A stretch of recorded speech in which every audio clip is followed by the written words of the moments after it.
Coucou les amis, voilà la deuxième partie de la vidéo par rapport à la positivité toxique. Donc dans ma première vidéo, je vous ai parlé, pour ceux qui ne l'ont pas vu, je vais faire un mini récapitulatif. Si vous voulez avoir plus de détails, vous allez vers cette vidéo où je parle de la positivité toxique. Donc, il faut savoir que la positivité toxique, ce sont des personnes envers qui vous allez et elles vont d'écarter, elles vont mettre une barrière par rapport à ce que vous êtes en train de dire en vous qualifiant de quelqu'un de négatif, en vous qualifiant de quelqu'un de dramatique et en essayant en fait de vous faire écarter de ces émotions parce que vous n'apportez pas de bonnes vibres et que du coup vous n'allez pas résoudre les problèmes en vous plaignant ou en regardant les choses de façon négative puisque tout va aller bien.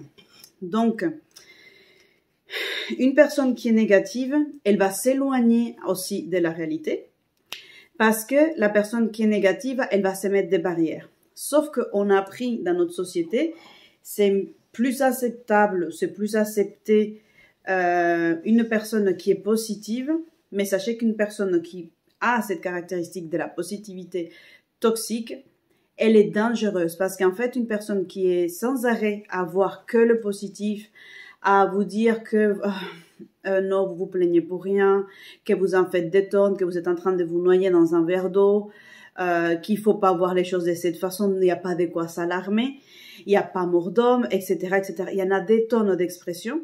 Ce sont des personnes aussi qui peuvent vous causer du tort. Pourquoi? Parce qu'en fait, ces personnes-là ne sont pas à votre écoute.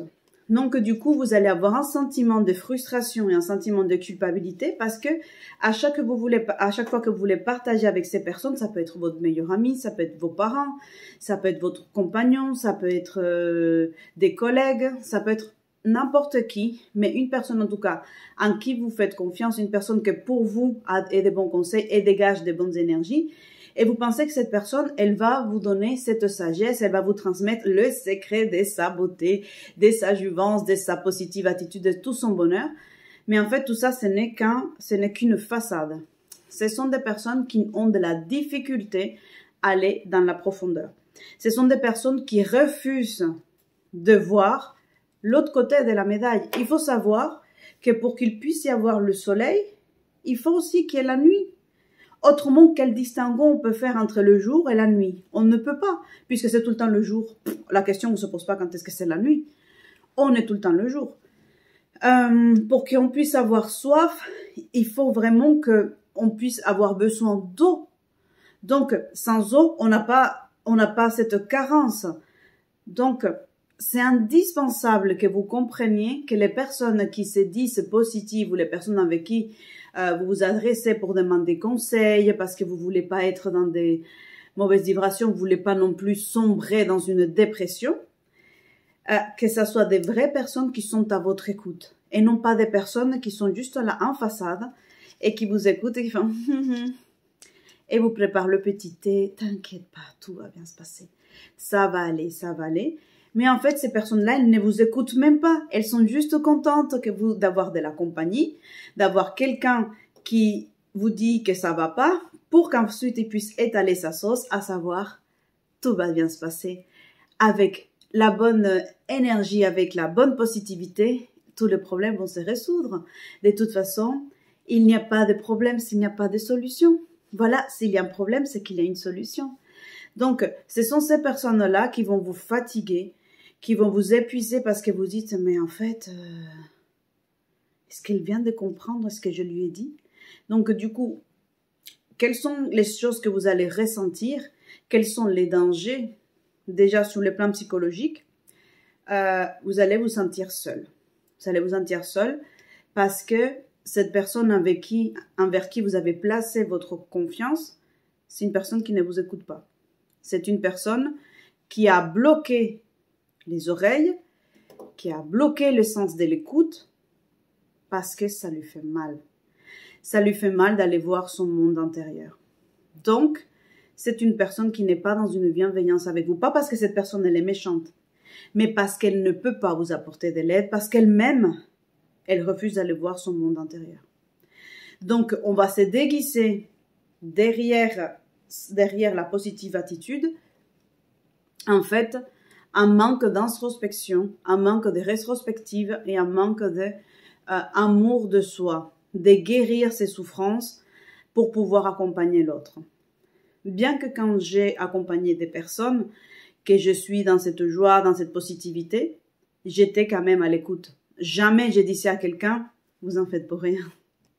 Tout ça, c'est une solution. Il faut arrêter de vous inquiéter, vous en faites des tonnes là. Jamais j'avais cette attitude-là. J'étais à l'écoute. Je savais qu'il pouvait y avoir des difficultés. Même si certaines personnes, parfois, selon mon point de vue personnel, pas thérapeutique, exagéraient, je prenais en considération toutes ces différentes plantes parce que ça parlait d'autres choses. Et c'était ces autres choses, en fait, qu'il fallait guérir afin que les restes ne puissent plus l'affecter.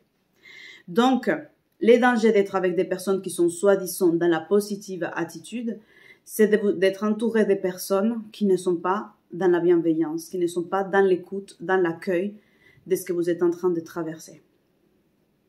La deuxième chose, c'est que ces personnes, elles sont dans une illusion. Ils vivent dans un monde qui n'est pas la réalité. Ils ne sont pas ancrés dans la réalité, ils sont dans un monde illusoire. Ils sont dans une fantaisie en fait. Tout le monde est beau, tout le monde est gentil, on va voir le côté positif des choses. Après tout, il n'avait pas du tout cette intention de te faire du mal, il n'a pas dû se rendre compte. Tu dois exagérer vraiment, mais qu'est-ce que tu exagères? Mais qu'est-ce que tu es sensible, dis donc. T'aurais pas tes règles qui arrivent bientôt là pour être comme ça? C'est fatigant. Donc, ces personnes-là, qui sont dans cette positivité que je qualifie et que la littérature qualifie de positivité toxique, ce sont des personnes qui vont vous amener dans un terrain qui n'est pas la réalité. Ce sont des personnes qui se sentent avec un pouvoir, avec une essence, parce que dans sa vie, tout est soi-disant bien et tout est arrangé avec un sourire parce que tout est positif. On est des personnes toujours heureuses, on est dans la joie, jamais on entend se plaindre, ça va aller, mais ça va aller, mais qu'est-ce que ça va aller? Pas. Ok? Donc, ces personnes-là, elles ne vivent pas la réalité.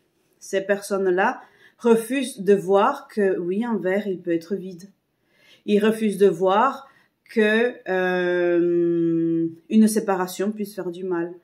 Ils ont du mal à voir que la perte d'un être cher, c'est quelque chose qui blesse. Ça demande un processus de deuil. Ça demande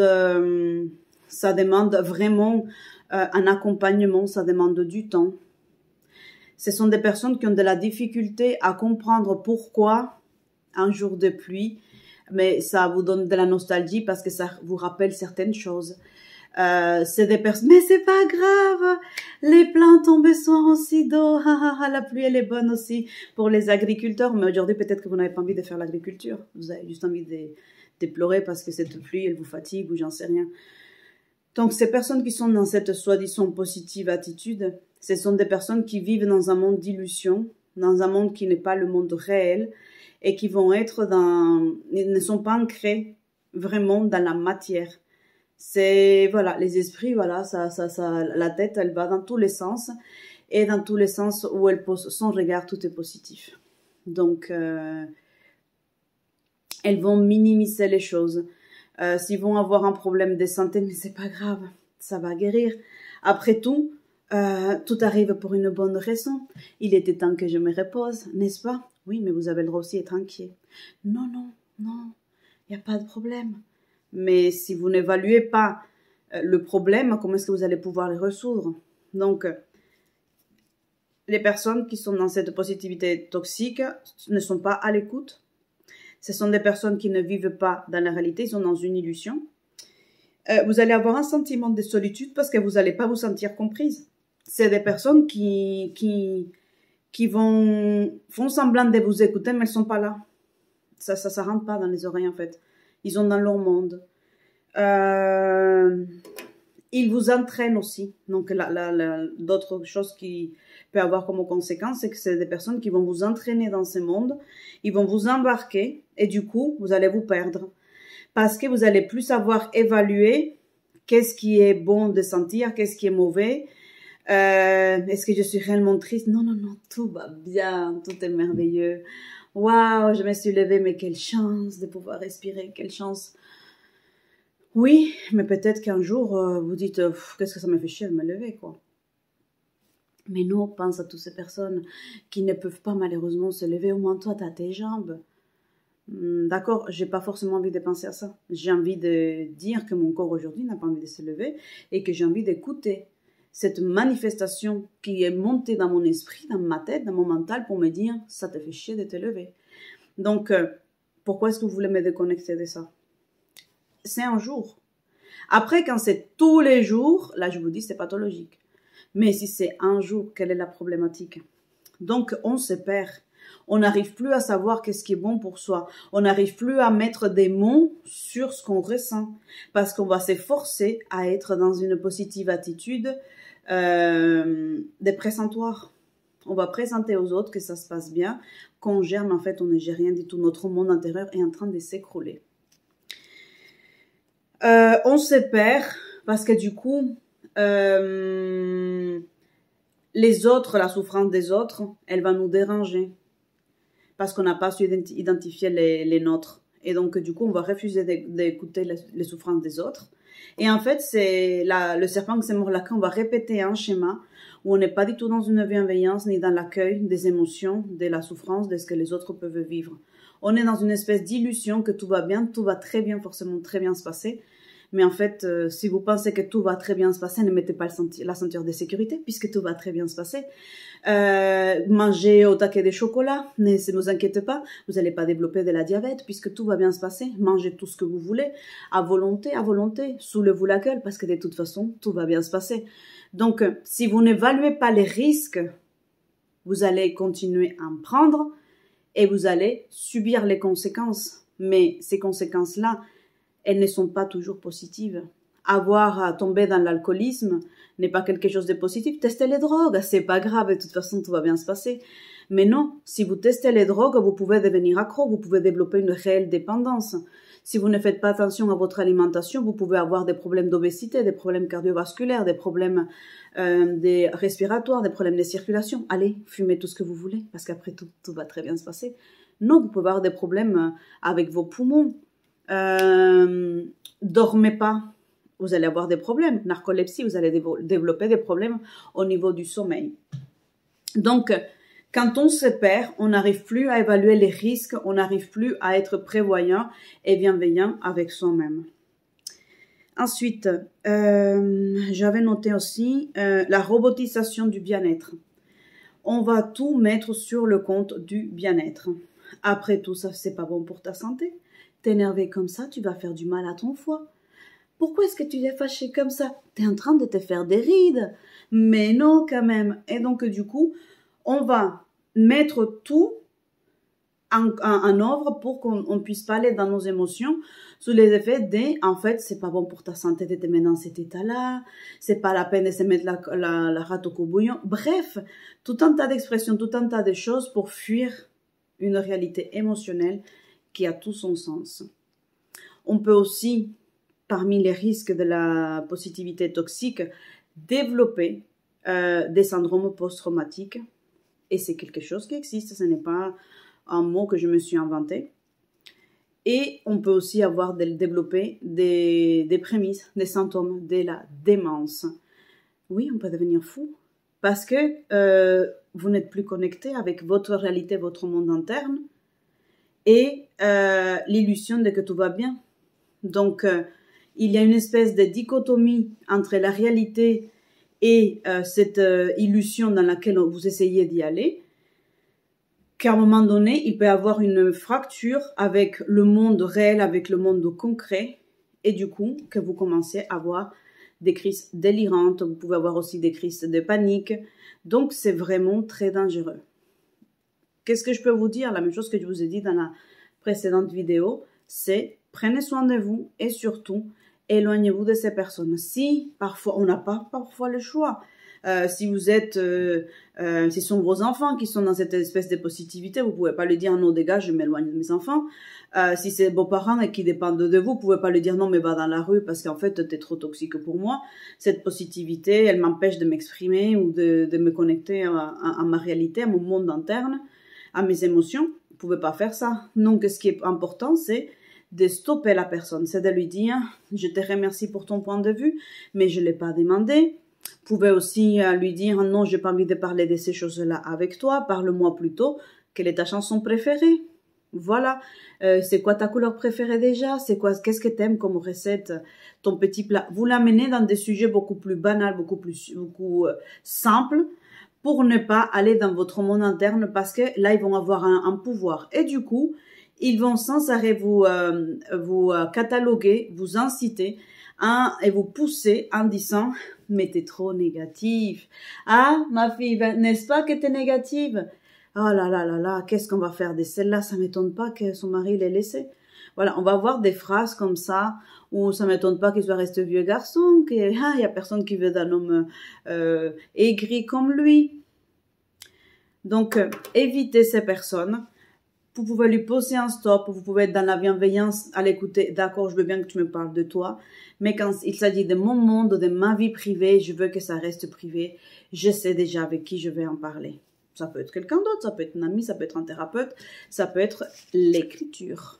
Donc, voilà les conséquences et les risques des personnes au niveau psychologique qui sont dans cette positivité toxique. Si ça vous est arrivé, si ça vous parle, laisse-moi un commentaire en me disant un petit peu ton avis, qu'est-ce que tu en penses de ça, et quelles sont aussi d'autres conséquences que tu vois à être en contact. Si tu as une expérience, tu peux me la rédiger et je serai ravie de la lire. Dis-moi c'est quoi ces personnes, qui est-ce que dans ta vie présente cette espèce de positivité toxique que de temps en temps, tu as juste envie de lui dire vraiment, tu me prends pour une conne, tu me prends pour un con. Alors, quand est-ce que tu vas me dire la réalité? Quand est-ce que tu vas t'avouer que non, tout n'est pas positif dans ta vie et que tout n'est pas couleur de rose? Voilà.